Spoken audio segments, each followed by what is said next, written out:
অনেকদিন আগের কথা। মুকুলপুর নামক এক গ্রামে সুকুমার নামক এক ধনী কিন্তু সাদাসিধে চাষি বাস করত। তার ছিল দুই বউ।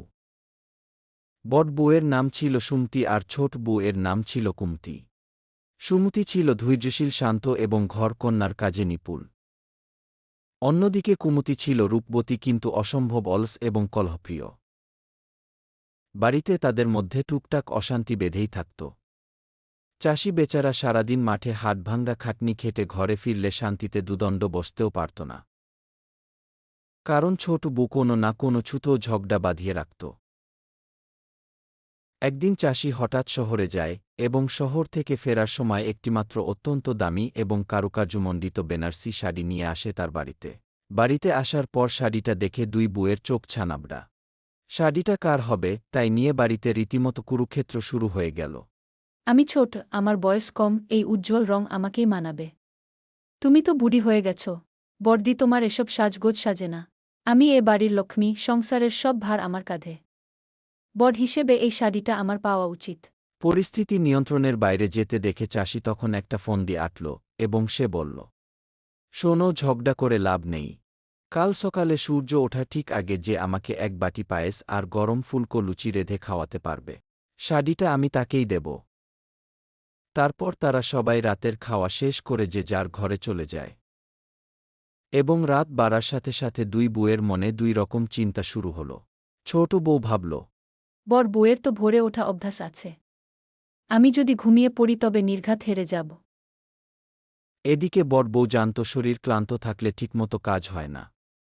তাই সে ঠাকুরের নাম জপ করে তাড়াতাড়ি শুয়ে পড়ল, যাতে সে ভোরবেলা আগে ঘুম থেকে উঠে তার স্বামীর জন্য আগে রান্না করতে পারে।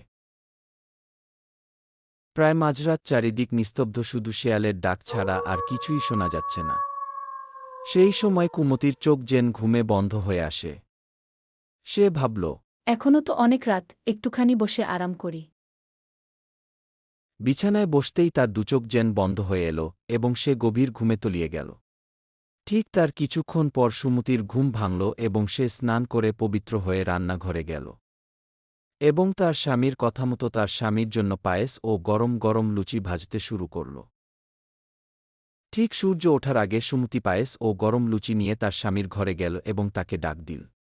সুমতির ডাকে চাষির ঘুম ভাঙল এবং সে তৃপ্তি করে পায়েস ও লুচি খেল। তারপর তার কথামতন সে সেই শাড়িটি সুমতিকে দিয়ে দিল এবং তাকে বলল, আমি জানতাম তুমিই পারবে।